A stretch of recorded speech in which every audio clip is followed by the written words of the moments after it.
All right, everyone. First and foremost, thank you so much for having me. I am so thrilled to be here. This is one of the best events I've ever been to. The organizers are fantastic.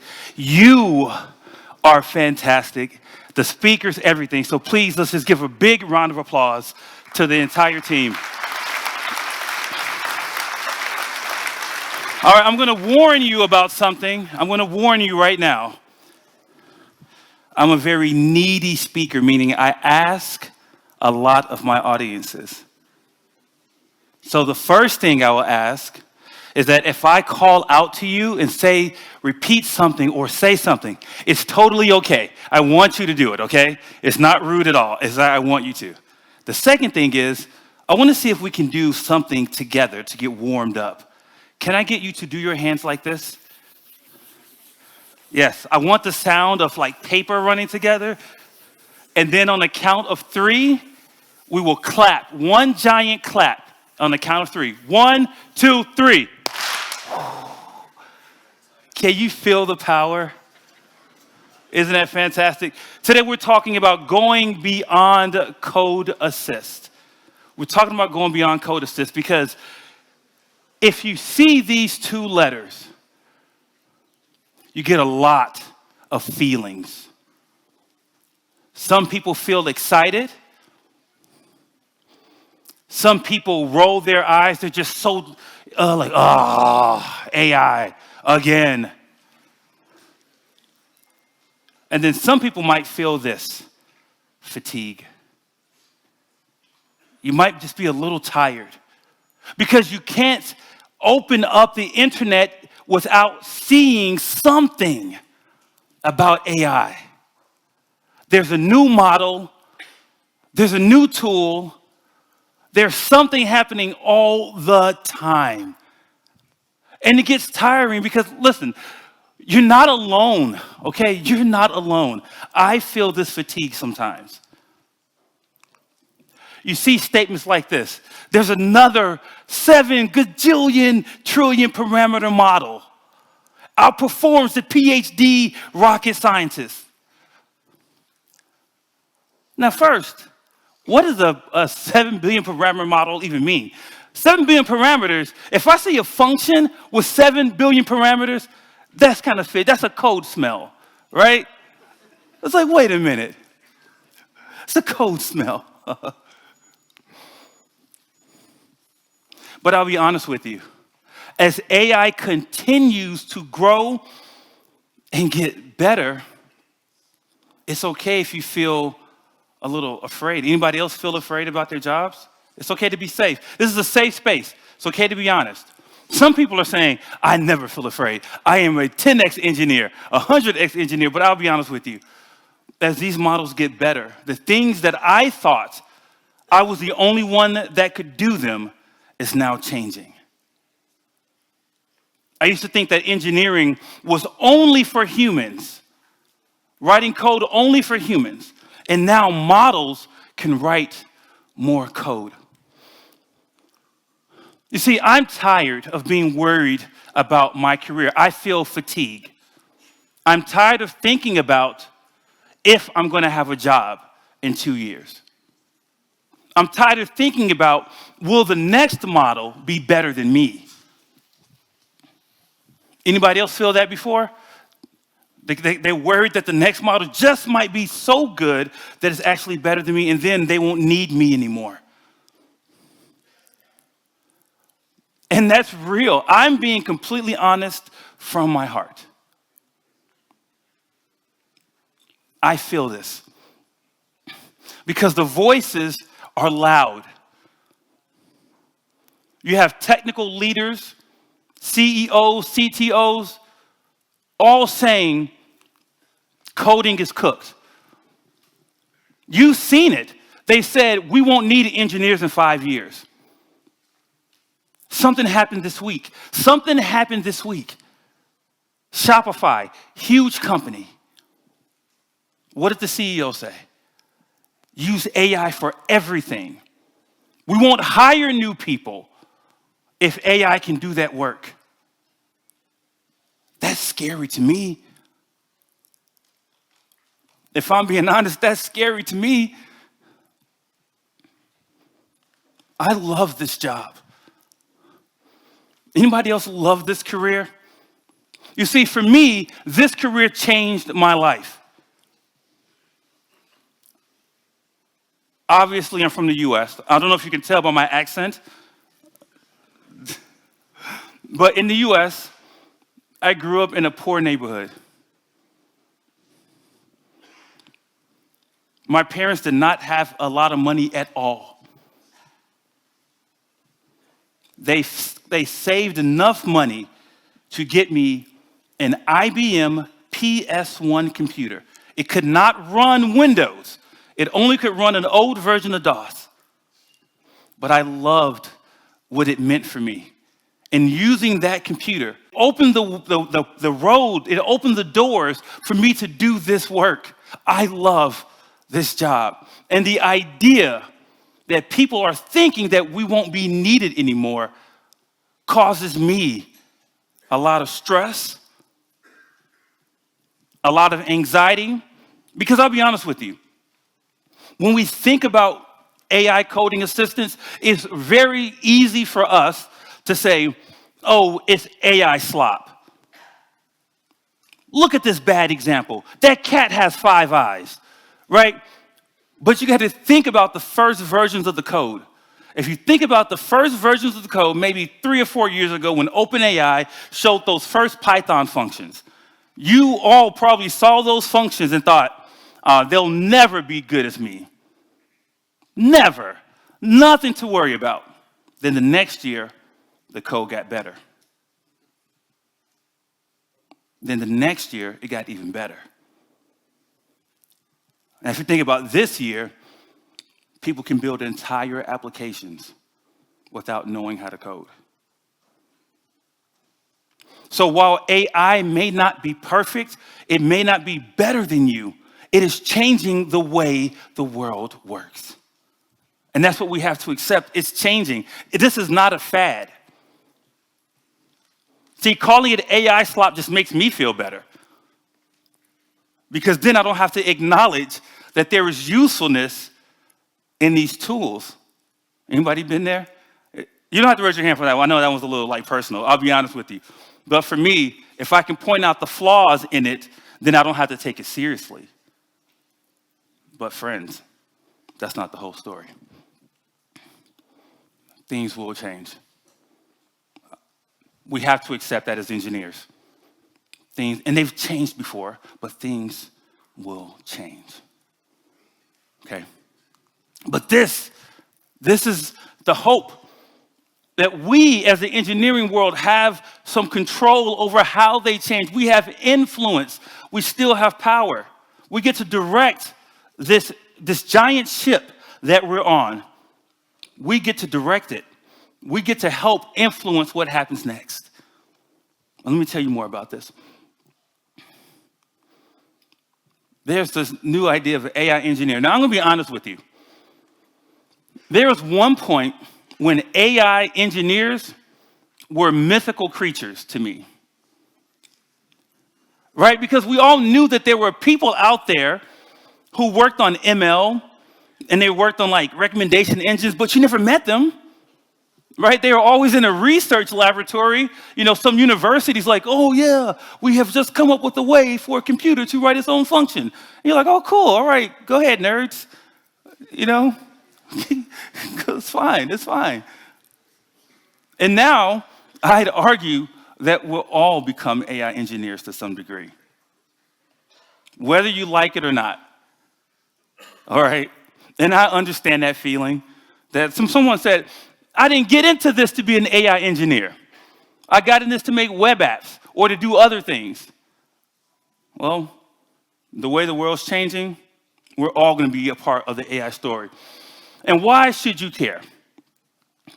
Because of this. Why should you care about AI? Why should you care about software engineering? Because this is why we all got into it at the end of the day. The bigger point is that coding is all about the users. If you make something and nobody uses it, then what's the point?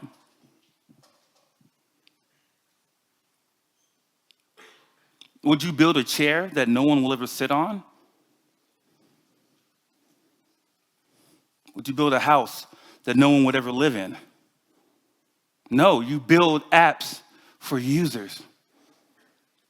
And today, I would say that the point is that we can build new things to serve our users, to help them have experiences that are beyond not only their imagination, but our imagination of what we could have built before. So what does it mean to be an AI engineer? It started off with this, building ML algorithms, right? Someone in a laboratory somewhere. Then AI engineer became this sort of, right? Now it's about, can I use Cursor? Can I use GitHub Copilot? Or can I use something altogether to just vibe code my way to a new application? Anyone heard of this vibe coding thing? Let me raise your hand if you heard of this thing. All right, for those of us who have never heard of vibe coding is really fascinating. It's the idea that you could literally just describe your application to an LLM and it can build the entire thing. If something goes wrong, you don't debug it. You tell the LLM that it wasn't right and you give it the error and then the LLM fixes it. And so ideally, somebody without any coding experience could build an entire application with authentication, database management, everything. Now, I get it. Some of you say, I will never do that. And maybe you won't. But these people are now existing. This is a whole new generation of people are now doing this. But I think there's a version 3 of the AI engineer that's interesting to all of you, that's interesting to me. When I first started seeing AI assistants be a part of the story, and LLMs, large language models, when I first started seeing them, here's what I actually thought. Sure, it can code,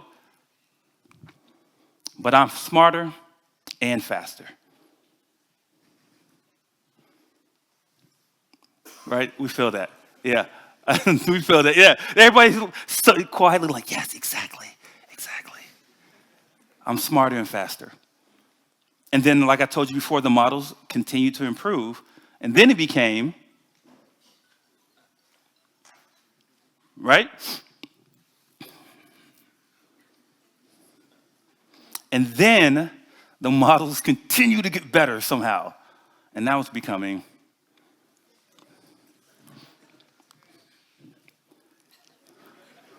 right? That should really be a question mark, but I'm needed, right? I'm still needed, but you are.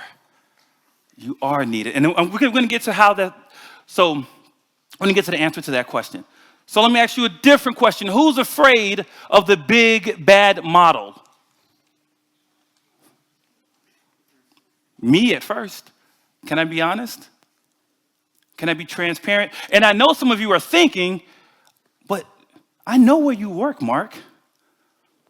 Isn't it like a place where all the smart people are? Models are incredible. So even though I work at Google, I still feel the same feelings that you do. I still feel it myself. But we have to remember something very important. At the end of the day, we are engineers.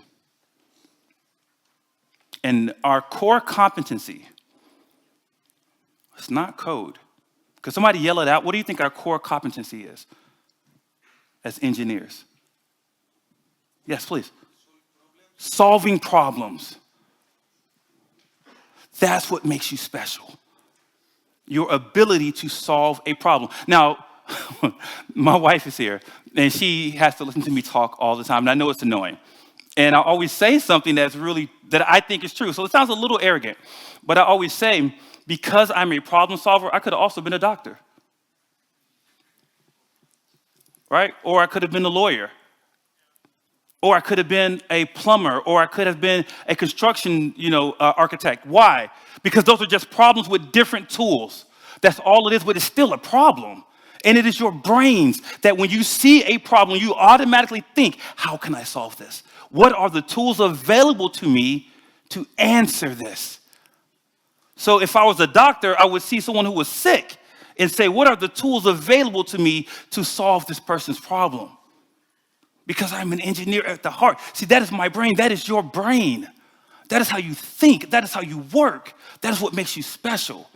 And I'm saying that the tools available to you have changed.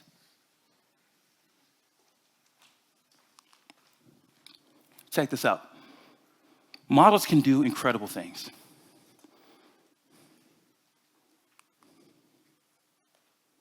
You know who else can do incredible things? You. You can. You can do absolutely incredible things. And we've been here before. Who's been coding more than, let's say, 20 years? Me too. I'm older than I look, or maybe I look as old as I am. Well, I'm in my 40s. I've been coding for a long time. Anybody remember when Java first hit the scene? And all the you know what the outrage was? What people were upset about? Garbage collection.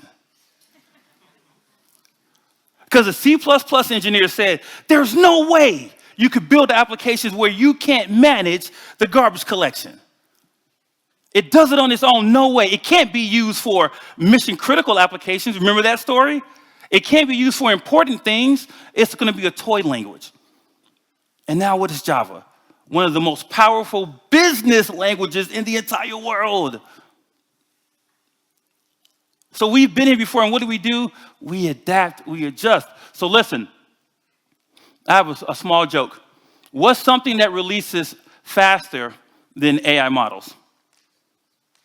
Somebody said it, say it loud.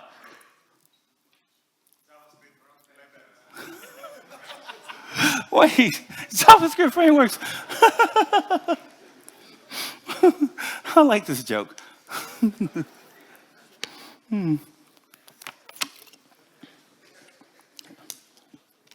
Yeah, there's no full drum set mode. That's supposed to be ba-doom ching, okay. So here's what you do with engineers all the time. You understand, you plan, and you adapt. That's what UPA, understand, plan, adapt. You understand the problem, you plan, and then you adapt. That's what you've been doing your entire careers. Whether you started 2 years ago, whether you started 20 years ago. This has been your story. This is what you are good at. Let's understand the problem. You see, generative AI is the most popular form right now in media, right? That's what you hear about, is generative AI. You think about models that can create things. But did you know that artificial intelligence is much bigger than generative AI and LLMs? So much bigger. Check this out. So you have artificial intelligence as the broad category. This is an encompassing category. Underneath artificial intelligence, there's machine learning, where you have algorithms where machines can process data and then learn to make decisions. Then under that, you have neural networks. These are algorithms where they're learning how to model thinking and reasoning inside of computers. But then under that, you have deep learning. That's bigger than just LLM. So this is a whole space. So when you're going to think about how do I take advantage of AI, think bigger than just LLMs. That's why this is beyond code assist. Think bigger. There is a very broad space for you to learn and grow in. Now, this is not a rhetorical question. It's something to think about. Are LLMs smart? Right, maybe not, or maybe they are. But has anyone ever thought of an LLM as a spicy autocomplete? Yeah, that's sort of true, but sort of not, right? So we've kind of gone beyond that. But let me explain to you how they predict the next word so you can have a better understanding. Because what I want for you is that when you go to a party or a cafe and you start talking about LLMs and AI, you just sound like the smartest person in the whole room, right? So I want you to know all the secrets. So let's take this sentence. Do not say anything.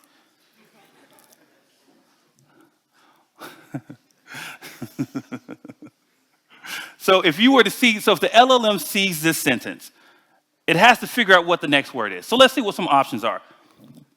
All right, so tall, I am tall. That's very true, right? But there's a percentage of the chance that it'll choose this word. Then it looks at another word that could go next. And then that one has a percentage. Oh, that is true. How did that happen? Okay.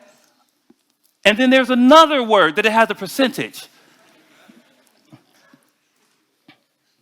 And then there's a sentence. And then there's another set of words. But the idea is that when an LLM sees a sentence, it goes through a tokenization process where it breaks up all of the parts, and then it tries to figure out what is the probability of the next word. So it's not just guessing, it's weighing it against data. So it's trying to make an informed decision. And as the training data gets better, that's why the models are getting better. Gets better training data, better constraints, better weights, right? All these things matter. And that's how we end up with this probability of which word, which next character. You have to know when to use which tool. Think about your current applications. If you write anything for the web or connect over the internet with network access at anything, you have to decide what's going to be your transport protocol. If you're on the web, you say, oh yeah, I'm going to use HTTP, right? And then you say, okay, what's my data format? If you're old school like me, you never let XML die.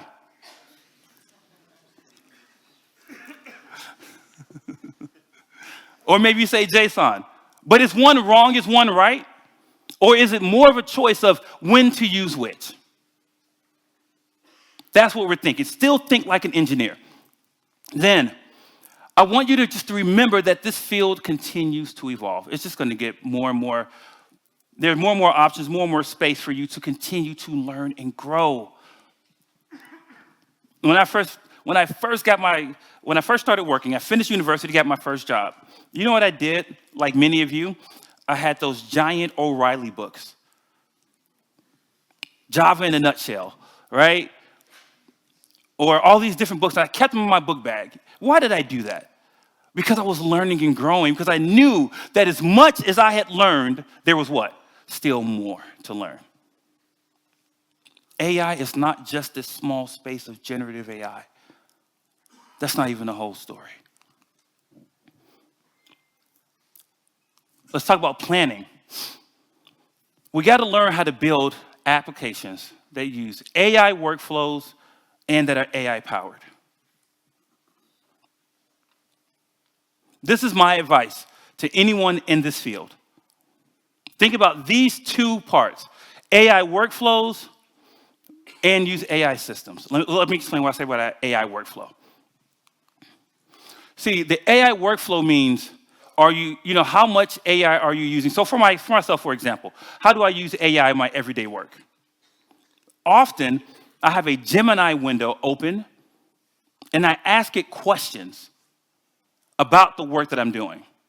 I don't ask it to do work for me. I'm a little stubborn, right? I'm just like, no, I can code. I own this, right? But I ask it questions. And then sometimes when I'm coding, I use the Gemini Code Assist. And I ask it to so I'll say, okay, convert this into a different format. Right? That's a part of my workflow. And then I'm faster. I'm not going to lie to you. I'm faster this way. I'm not guessing at any of the work. I'm faster. One thing that I did recently in part of my workflow, it surprised me because I didn't think to do it, but I was trying to find creative ways. I had written a script for a video, and then I gave the video script to Gemini, and I said, what would a user have questions about after watching this video? And then it was like, oh, here are 3 things that may be unclear. Is that replacing me or empowering me? Right? I'm still the magic. You're still the magic. But can we get better? Can we use tools to help us? If anyone was here yesterday at Kevin's talk, he used this word that I thought was so fascinating. I went and looked it up. It's about, this is from his book. And I was like, oh, I'm going to read the book, the Depossessed. That's what he said. Then they'll find out it was 7 books in the series. Who has time for that? I'm not reading all those books. Get out of here. But this word, the clegage, meant You know, the drudgery work, the work that nobody wants to do. What's the work that you don't want to do? I already know it. I'm going to tell you. Everybody think of the work that you don't want to do, and if I say it right, you got to give me a round of applause. Unit test.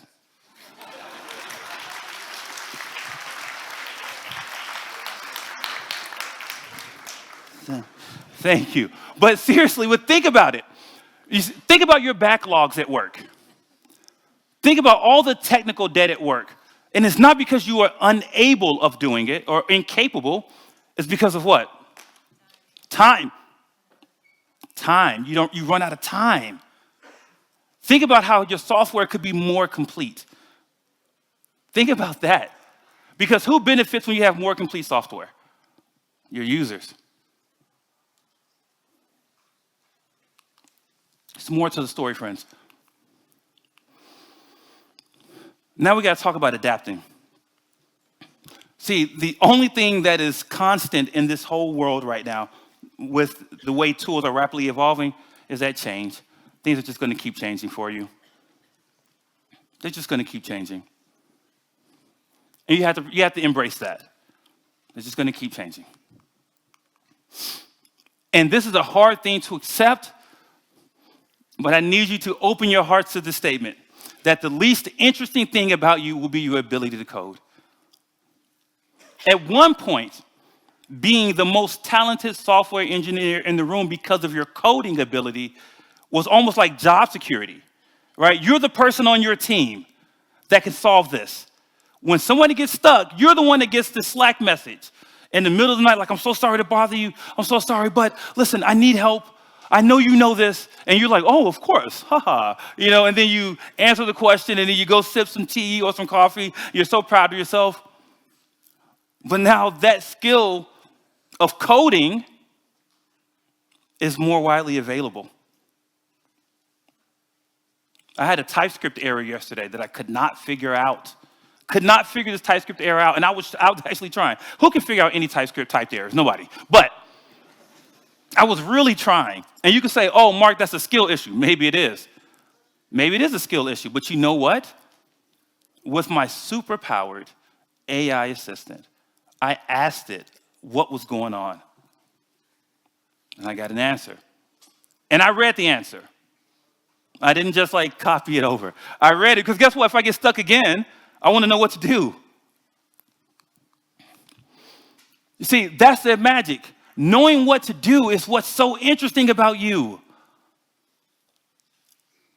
So sure, somebody can vibe code their way to an entire application. But when something goes wrong, they don't know what to do. But you do. Can you start to see the vision of why you can still drive change? Can you see the vision of why you are still important in this industry? Because you know what to do. Those engineering skills that you worked hard for, they are still valuable. Asking for authentication in an application from like ChatGPT or Gemini is one thing, right? But asking for architectural designs is a whole different thing. Because you know the architecture, you know how to design the distributed systems, you have the organizational knowledge. You are still so valuable and so special in this industry. But you also have a really big decision that you need to make for yourselves. Where are you going to be on the AI coder continuum? I just made this up. If you see anybody else use this, I'm suing. I just made this up.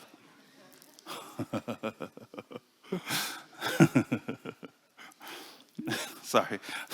Don't laugh, because you make me laugh. Okay. On one side of the story is no AI. None at all. I won't touch it. I don't need it. I don't want it. That's one side, and that's fine.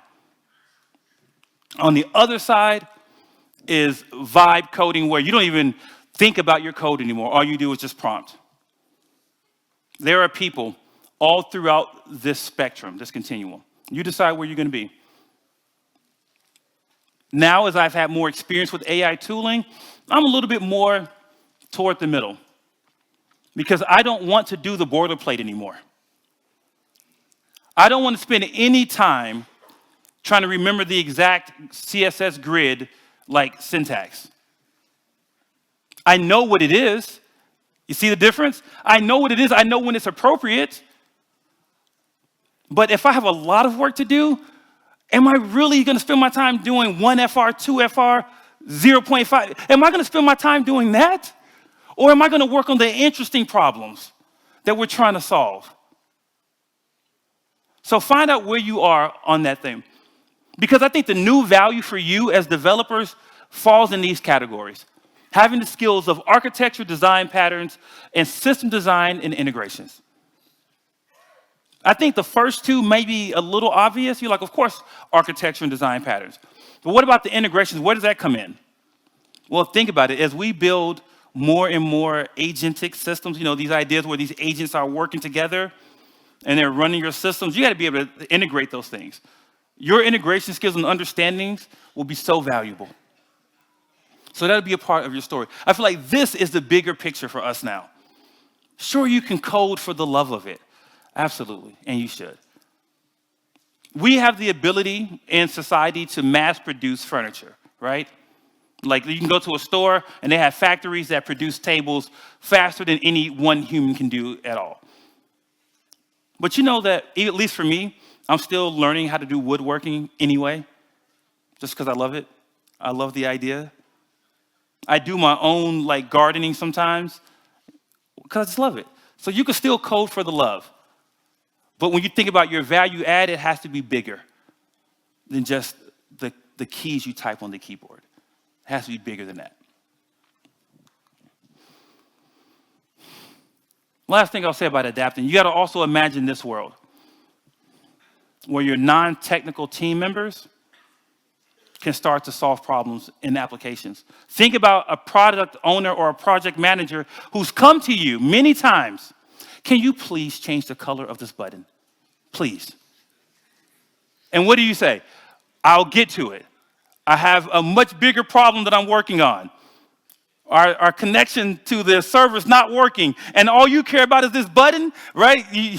Okay, there's going to be a new world where they go, okay, Gemini, give me the code to change the color of this button and submit a PR.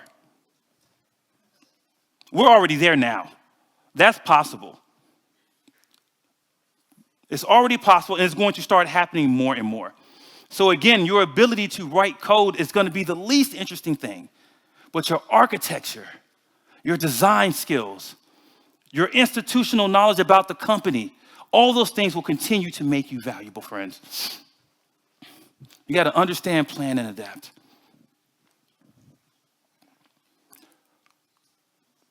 In my mind, this is the new AI engineer.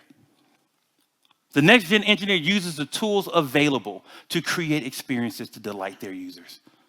Use what you have to create the experiences that your users deserve. Use all the tools. Don't limit yourself. If you use a tool and you don't like it, then don't use it. But don't dismiss it just because you don't like the idea of it.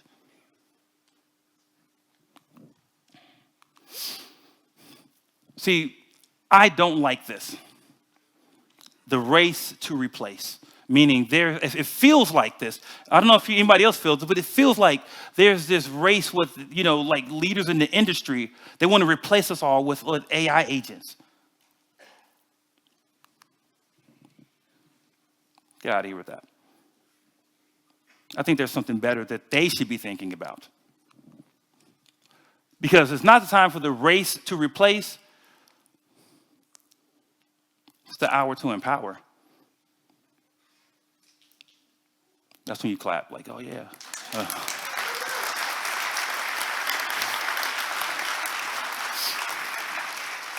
Yeah, to empower us. Give us the tools that we need to build the applications that we've dreamt of, that our users deserve. You see, this is how you go beyond just code assist. This is how you make yourself continue to be valuable in this industry. If you don't remember anything else that I said today, if nothing else spoke to you, I want you to remember this. we are working incredibly hard to create artificial intelligence. But never forget. Oh, yeah, good. Make sure it changed. Never forget that you are already intelligent.